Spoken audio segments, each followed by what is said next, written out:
We've never met, but I know the world you're sitting in right now. There is a moment every grieving dad has gone through.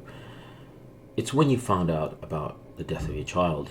You hear about this sort of thing and think about it for a passing moment and move on. But when it happens to you, you can't believe it. Your world crashes. Then it stops and stands still. The feeling is so suffocating, it is as if a heavy weight has been dropped on you. Your feet feel like they're full of lead. They just don't move. Confusion reigns and you can't think straight.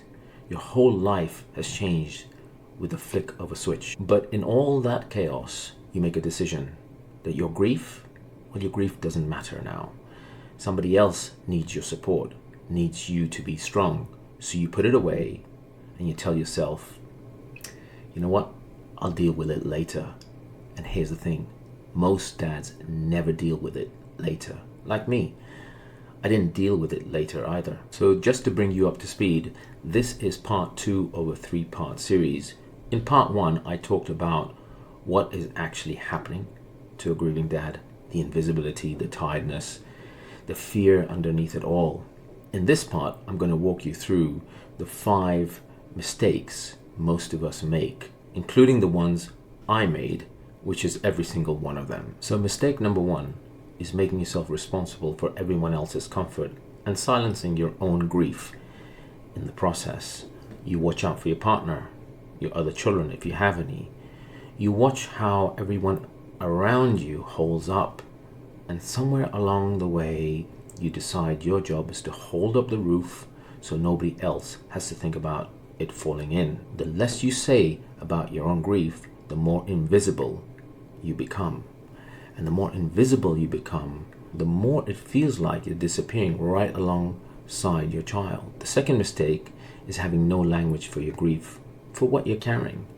So you default to 2 words: I'm fine. You know, there was a dad who spoke to me 10 months out from his loss, and he said, these are all the thoughts I had in my head, but I've never been able to say them out loud to anyone, not my wife, my family, or my friends.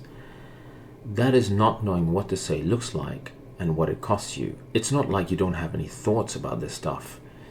It's just that you have never had anywhere for it to land safely. Mistake number 3 is being terrified of falling apart. So you put on a mask and pretend and perform to be strong instead. For a lot of dads, places like the car or the garden shed becomes the only safe place. You sit in the driveway for that extra 5 minutes before going through the front door of your home.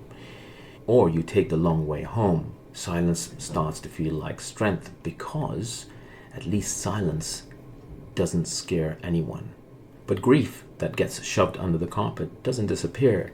It waits and it hangs around out of sight. Eventually, it finds its way out, usually not at a time or place of your choosing. Mistake number 4 takes us back to the decision you made in the initial chaos. Every person around you in that moment needed you more than you needed anything for yourself. It felt like you had to choose. So you chose that your grief could wait and everybody else's could not. Grief doesn't expire waiting for you to give it permission, thinking, okay, I'm now ready to receive you. It waits and it arrives unannounced. And the final mistake is assuming therapy or counseling on its own is enough. For a lot of dads, it helps. It really does. But often there's a part it never reaches for a lot of fathers I've spoken to. Certainly it did not reach the parts I thought it would for me. In fact, I'd say it felt quite hollow deep down.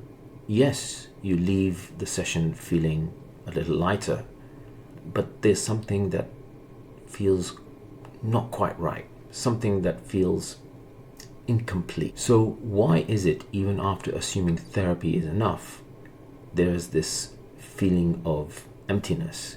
You think the support should have helped you move forward. Well, here's why. You're trying to sit on what I call a 3-legged grief stool, which at the moment only has 2 legs. and keeps you wondering why the stool keeps tipping over. You see, leg number 1 represents education, reading books, doing the research, understanding what grief is actually about. The second leg is attributed to the therapy, the clinical support, which is the backbone of the support received. It's important, it's useful, and it's necessary for a lot of us. It's the third leg that's missing, a structured, non-clinical peer support system. So why is it the third leg of the grief stool is so important? There are 3 things that I want to highlight. Number 1, it's a private, safe space providing dads with a framework, a roadmap to follow, built around writing and sharing experiences, where nothing is asked of you except to show up. Number 2, this is done with other dads who have lived the loss of a child, and nothing needs to be explained to them because they just simply get it. And number 3, it complements therapy. It's not supposed to replace it. In fact, it is the activity that fills the empty space between the therapy sessions. This is the leg most grieving dads do not even know that exists. Nobody tells you it's the missing piece of the grief stool that you're trying to sit on just to take a breather. You just keep tumbling over and assume something is wrong with you, instead of realizing the stool was never built with 2 legs. So if what I've shared with you so far, please do subscribe to the channel, and it really does help other fathers who are coming through to get the word across and to create the awareness that dads do grieve also. In part 3, I'm going to show you what the solution actually looks like in practice, the principles behind it, what the proof says from a dad's perspective who has already been through the framework, and what one quiet first step looks like for you right now, today. So if any of these 5 mistakes landed for you, you are not failing. That is just the path most of us walk because nobody ever showed us another way. But there is another way, and it starts with the smallest of things today, which is to leave your name and email address using the link below. You will start receiving weekly insights and experiences shared by one grieving father to another who has lived the experience of losing his own child. And if you have missed part 1 of this 3-part series, part 1 should be on your screen right now, which you can watch immediately.